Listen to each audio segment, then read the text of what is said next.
Well, I'll start that again. I was thinking aloud, and I found that I was going to make a quadracycle, but what I didn't know was a lightweight a lightweight quadracycle.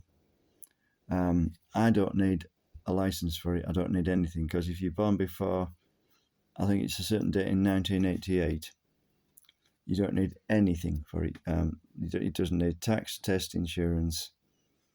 Although, well, I'll not. It doesn't need tax, test, insurance, and if you're my age, you don't need any form of license.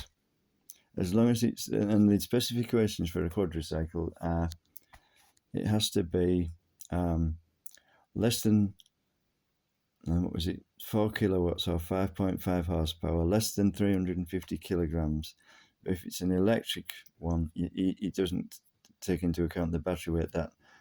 That's not classed as part of the vehicle.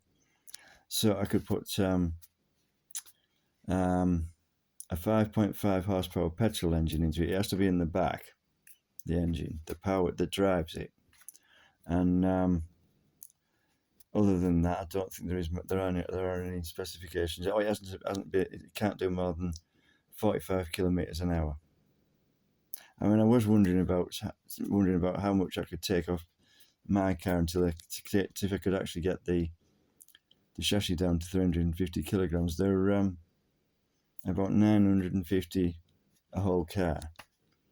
Well, without the engine and gearbox, that would save quite a lot, wouldn't it? And then it doesn't need doors, doesn't need a tailgate, doesn't need windows, because it's, well, I mean, yeah, they keep the water off you and wind and that, but if you roll it, it won't make, well, it is structural, but then if it's been lightened a lot, it's not going to affect it, is it? Because I mean, it's debatable how much structural, and then it's not a car, so it doesn't matter about the structural strength. Well, as long as you're safe in it, that's all you worry about, isn't it? And when I was thinking about the crumple zone being overloaded if I electrified it, well, it's down to 350 kilograms. It's from 850, and it only does 30 miles an hour flat out. There's no way you'll overload the crumple zone. But I started thinking, well, actually, there's an awful lot you could take off. You could literally pare it down into basically something, the structure between the wheels to hold it all together, and make sure it's safe at the front. It isn't going to injure anybody if you hit them. It's going to be a lot slower than a standard car.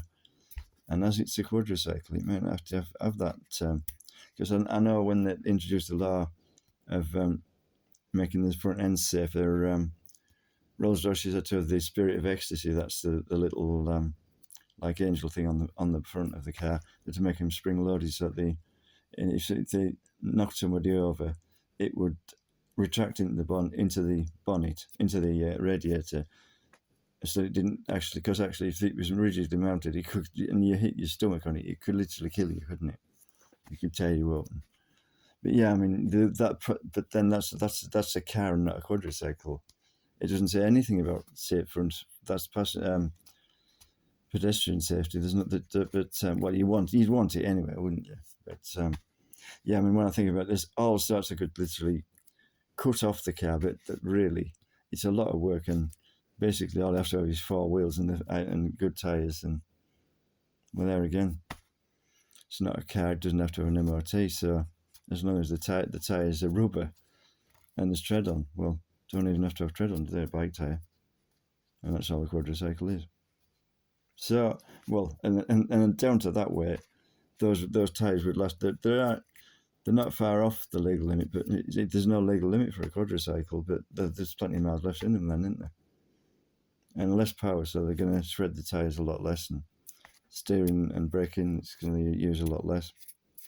Well, it's just a thought. I mean, I've got the wheels and tyres, and obviously, brakes that'll fit them, and suspension components, but the very heavy ones.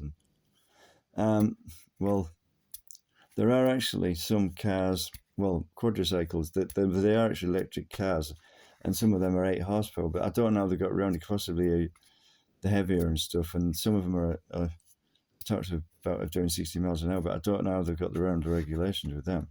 There must be some reason. But the regulations are always changing. But I mean, I just watched a video about, I was looking for cars you don't need a license for, or vehicles you don't need a license for, and suddenly these cars that are actually classed as powered quadricycles, and they're literally a car. Some of them, they're virtually a car, but I don't know how they're getting away with it. But obviously my idea is to you make one with an electric motor, and well, you don't have to have a battery. I mean, if you have an electric motor that's 4 kilowatts, it's not too powerful, and you can put some sort of generator to drive it. It could be a petrol one, as long as the motor that's driving the car isn't over 4 kilowatts. That's all it's required. I mean, I have this electric start petrol engine. It's too powerful, but if I connect it to an alternator that isn't going to produce more than 4 kilowatts, it's legal, isn't it? And that's not going to overload that engine at all. It'll last for ages. But I wanted to use that one really because it's electric start, which is nice.